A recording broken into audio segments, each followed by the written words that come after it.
पंढरपुराच्या विठ्ठल मंदिरात हिंदीतून पूजा घातल्याचा दावा राहुल सातपते नावाच्या व्यक्तीने ट्विटच्या माध्यमातून केला आहे। तर पूजा करण्यासाठी इतर कोणत्याही भाषेचा वापर करण्यात येत नाही असं स्पष्टीकरण मंदिर प्रशासनाने दिलं आहे। ट्रॅक्टर ट्रॉलीला ब्लॅक बॉक्स GPS लावणं बंधनकारक करण्यात आल्याचा निर्णय केंद्र सरकारने घेतला। या निर्णयाला विधान परिषदेचे गटनेते आमदार सतेज पाटलांनी विरोध केला। राज्यातल्या ट्रॅक्टर धारकांना एकत्र करून सतेज पाटील जोरदार विरोध करणार आहेत।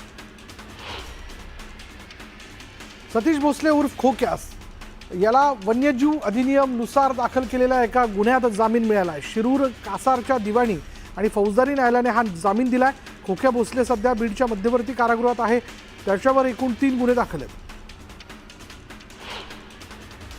बीडमधील गेवराई शहर गोळीबाराच्या घटनेने हादरलं। शहरात एका तरुणीवर अज्ञाताकडून गोळीबार करण्यात आला। छातीत गोळी लागल्यामुळे तरुणी गंभीर जखमी झाली आहे। दरम्यान गोळीबाराच्या दुसऱ्या दिवशी पोलिसांकडून दखल घेण्यात आल्याचा आरोप स्थानिकांनी केला। नाशिकच्या इगतपुरीत एका बेकायदेशीर कॉल सेंटर जे आहे ते सीबीआयने उद्ध्वस्त केलं। 44 लॅपटॉप, 71 मोबाईल फोनसह 1 कोटी 20 लाखांची बेहिशेबी रोकड, 500 ग्रॅम सोनं आणि 1 कोटी रुपयांच्या 7 लक्झरी कार यावेळी जप्त करण्यात आल्या। राजाभाऊ मुंडे आणि बाबरी मुंडे यांचा विषय विधानसभा निवडणुकीच्या वेळीच संपलेला आहे आणि त्यांनी ज्यांच्या विरोधात निवडणूक लढवली आणि आम्ही माजलगावमध्ये ज्यांना निवडून आणलं त्यांच्याकडे हे दोघे आता गेलेत। त्यामुळे हा विषय आता नव्यानं नाही, परंतु पंकजा मुंडेंचं नाव घेतलं म्हणजे बातम्या होतात। या विषयात पंकजा मुंडेंना धक्का वगैरे असं काहीच नाही असं स्पष्टीकरण पंकजा मुंडेंनी दिलं। सारथीला भरघोस निधी दिला जातोय, मात्र महाज्योतीला तुटपुंजा निधी मिळत असून सरकार महाज्योतीच्या निधीकडे दुर्लक्ष करत असल्याचा आरोप ओबीसी नेते नवनाथ वाघमारे यांनी केला। अर्थमंत्री अजित पवार ओबीसी विद्यार्थ्यांवर अन्याय करतात अशा शब्दात त्यांनी अजित पवारांना टोला लगावला। मनोज जरांगे पाटील मराठा आरक्षणासाठी मुंबईत मोर्चा काढणार आहेत। त्यासाठी ते राज्यभरात नेत्यांच्या भेटीगाठी घेत आहेत। या मोर्चाच्या पार्श्वभूमीवर जरांगे यांनी मुख्यमंत्री देवेंद्र फडणवीस यांच्यावर निशाणा साधला। फडणवीस ओबीसींचा विकास करू म्हणतात, मग मराठा समाजानं काय केलंय असा सवाल जरांगेंनी केला। सांगलीचे खासदार विशाल पाटलांचे समर्थक माजी नगरसेवक मनोज सरगर उद्या भाजपमध्ये प्रवेश करणार आहेत। प्रदेशाध्यक्ष रवींद्र चव्हाणांच्या उपस्थितीत सांगलीतल्या संजय नगरमध्ये हा पक्षप्रवेश सोहळा पार पडणार आहे। शरद पवारांची मंडल यात्रा नसून ती बंडल यात्रा होय। शरद पवारांच्या मंडल यात्रेवरनं ओबीसी नेते नवनाथ वाघमारे यांनी टीका केली आहे। तर अंतरवालीच्या बेवड्याला पेटवण्याचं काम पवारांनी केल्याचा आरोपही त्यांनी केला। सांगलीच्या इस्लामपूरमध्ये अण्णाभाऊ साठेंचा पुतळा उभारण्याची घोषणा जयंत पाटलांनी केली आहे। 40 वर्षात का सुचलं नाही असं म्हणत महेश कुमार कांबळे यांनी जयंत पाटलांवर टीका केली। जनतेने दिलेल्या कौलचा अपमान करणं बंद करा। निवडणूक आयोगाने 4 वेळा ओपन चॅलेंज दिले आरोप करतात, मात्र निवडणूक आयोगाला सामोरं जायला तयार नाही अशी टीका मुख्यमंत्री फडणवीसांनी केली। ईव्हीएम हॅक होऊ शकत नाही असं फडणवीस म्हणाले। ठाकरे बंधूंच्या युतीवर मुख्यमंत्री देवेंद्र फडणवीसांनी प्रतिक्रिया दिली। ठाकरे एकत्रित आहेत तर एकत्र राहावं, आनंदाने एकत्र नांदावं असं फडणवीस म्हणाले। ओबीसी समाज दुरावल्यावर यात्रा काढतायत, मंडळ यात्रा काढून काही उपयोग होणार नाही असं म्हणत मुख्यमंत्री देवेंद्र फडणवीसांनी शरद पवारांवर टीका केली। दुष्काळग्रस्त जिल्ह्यासाठी महायुती सरकारनं मोठा निर्णय घेतल्याचं भाजप आमदार राणा जगजितसिंह पाटील यांनी सांगितलंय।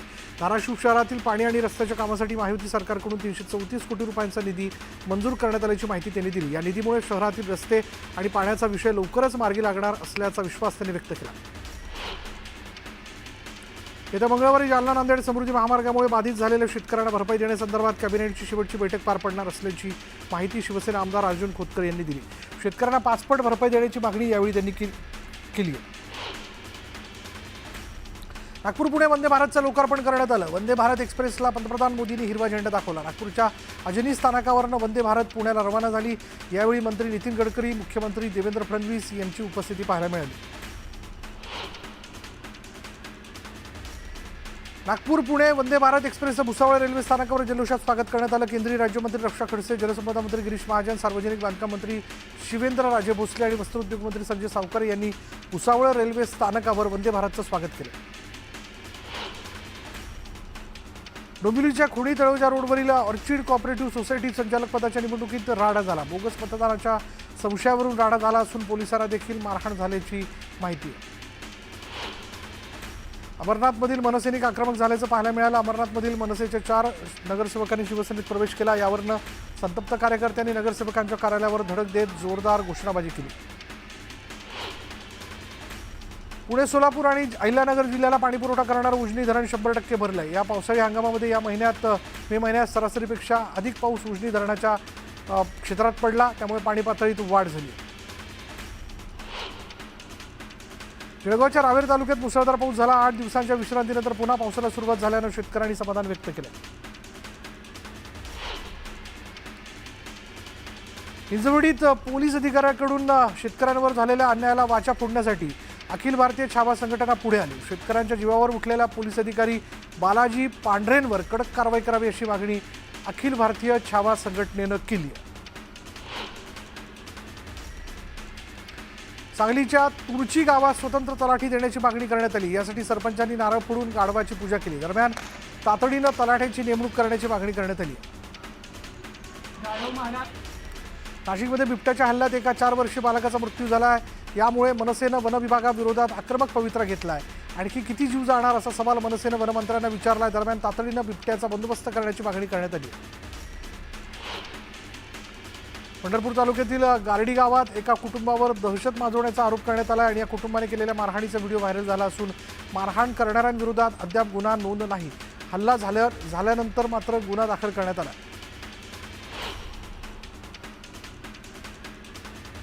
मुंबई गोवा महामार्गावरील कळंबस्ते फाटा ते चिपळूणपर्यंतच्या रस्त्यावर खड्ड्यांचं साम्राज्य निर्माण झालंय। त्यामुळे वाहन चालकांना नाहक त्रास सहन करावा लागतोय। खड्ड्यांमुळे अपघातांचं प्रमाणही वाढल्यामुळे रस्ते दुरुस्तीची मागणी जोर धरू लागली आहे।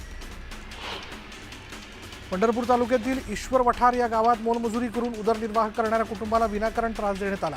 दलित समाजातील सतीश सरवदे यांच्या कुटुंबावर जीवघेणा हल्ला करण्यात आल्यानं अॅट्रॉसिटी अंतर्गत गुन्हा दाखल करण्यात आला। परभणीच्या शासकीय रुग्णालयाच्या छताला तडे गेल्याचं समोर आलंय। तडे गेल्यानं रुग्णालयात पाण्याची गळती होते, त्यामुळे रुग्णांना नाहक अडचणींचा सामना करावा लागतोय। तातडीनं रुग्णालयाची दुरुस्ती करण्याची मागणी करण्यात आली आहे। नागपूर ते पुणे वंदे भारत एक्सप्रेसला बडनेरा स्टेशनवर थांबा देण्यात आला। यावेळी वंदे भारत एक्सप्रेसचं जल्लोषात स्वागत करण्यात आलं। दरम्यान खासदारांनी हिरवा झेंडा दाखवून एक्सप्रेस रवाना केली। चंद्रपूर जिल्ह्यातील निमढेला तलावाला लागून असलेला चंदई कालवा फुटल्यानं लाखो लिटर पाणी वाया गेलं। यामुळे आता सिंचनाचा प्रश्न निर्माण झाला असून यावर उपाययोजनेची मागणी शेतकऱ्यांनी केली। चिपळूणच्या बाजारपेठेत फळभाज्यांची मोठ्या प्रमाणात आवक वाढली आहे। याचा नागरिकांना मोठा फायदा मिळतोय। दरम्यान भाजी खरेदीसाठी नागरिक मोठी गर्दी करताना दिसतात। नगर परिषदेच्या मागणीसाठी देहू रोड बंदला नागरिकांनी संमिश्र प्रतिसाद दिला। 60% व्यापाऱ्यांनी दुकानं बंद करून पाठिंबा दर्शवला। मुंबईत गणेशोत्सवाची जोरदार तयारी सुरू झाली आहे। मुंबईतील सार्वजनिक मंडळ आपल्या बाप्पाच्या आगमनात व्यस्त आहेत। गिरगावच्या अखिल चंदनवाडीमधील गोड गणपतीच्या भव्य दिव्य असा आगमन सोहळा जो तो पार पडला। गणेशोत्सवाला अवघे काही दिवस उरलेत। पुणेकरांनी रविवारचा मुहूर्त साधत गणेशोत्सव आणि गौरी पूजनासाठी लागणाऱ्या साहित्य आणि सजावटीच्या वस्तूंसाठी गर्दी केली। मंडई मार्केटमध्ये पुणेकरांची लगबग पाहायला मिळाली। नेरूळ सेक्टर 2 मध्ये पार पडलेल्या मनसेच्या चोर दहीहंडी सोहळ्याला अमित ठाकरे उपस्थित होते। या सोहळ्यात तब्बल 18 पथकांनी सहभाग घेत 8 थरांची सलामी दिली। मुंबईच्या वरळी नाक्यावर शिवसेना ठाकरे पक्षाकडून दहीहंडी सराव शिबिराचं आयोजन करण्यात आलं होतं। या सराव शिबिराला आदित्य ठाकरेंनी उपस्थिती लावली। सखाराम बाइंडर नाटकाचं पोस्टर उपमुख्यमंत्री अजित पवार यांच्या हस्ते प्रदर्शित झालं। अभिनेते सयाजी शिंदे सखाराम बाइंडर यांची भूमिका साकारणार आहेत। जागतिक आदिवासी दिनाच्या निमित्तानं वनरंग आदिवासी संस्कृतीचा गौरव या भव्य कार्यक्रमाचं आयोजन करण्यात आलं होतं आणि यावेळी रेला, तारपा आणि वारली ही पारंपरिक आदिवासी नृत्य जी आहे ती सादर करण्यात आली।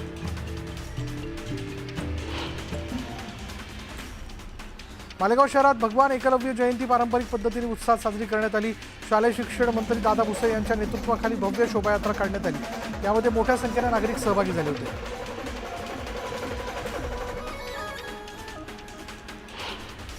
बुलढाण्याच्या मेहकर शहरात श्रावण महिन्यात महादेवासोबतच गाय आणि नंदींना पूजण्याची अनोखी परंपरा आहे। यावेळी गायीची विधिवत पूजा करण्यात आली। दरम्यान रॅलीही काढण्यात आली होती।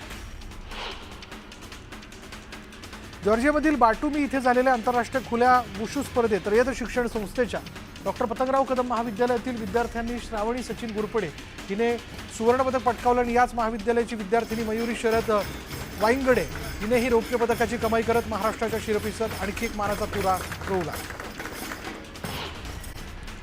धाराशिवच्या उमरग्यातील तरुणाची हत्या करणाऱ्या 3 महिलांविरोधात उमरगा पोलीस ठाण्यामध्ये गुन्हा दाखल करण्यात आलाय। या 3 महिलांना पोलिसांनी ताब्यात घेतलं असून या महिला कालिका कला केंद्रात वास्तव्यास असल्याची माहिती आहे। सावकाराकडून घेतलेल्या पैशाचे मुद्दलापेक्षा अधिक व्याज देऊनही कर्ज फिटत नसल्यामुळे सावकाराच्या त्रासाला कंटाळून सुरेश कांबळे या व्यक्तीनं आत्महत्या केली। पंढरपूरच्या वाखरी गावात ही घटना घडली। या प्रकरणात 7 जणांविरोधात गुन्हा दाखल करण्यात आला। अकोल्याच्या अकोला पातूर रोडवरील कापशी इथे उड्डाण पुलावर कारने दुचाकीला धडक दिली। दुचाकीवरील व्यक्ती पुलावरनं 15 ते 20 फूट खाली फेकला गेल्यानं जागीच त्याचा मृत्यू झाला।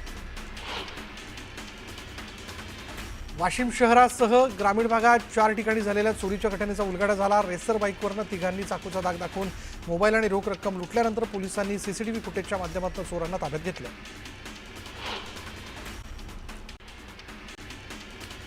क्रांतिकारी शेतकरी संघटनेचे प्रदेशाध्यक्ष राजू कसबे आणि लातूर जिल्ह्यातील पदाधिकारी मुख्यमंत्र्यांची भेट घेणार आहेत। सोयाबीनची दरवाढ आणि शेतकरी कर्जमाफीबाबत आठवण करून देण्याकरता ही भेट घेतली जाणार आहे।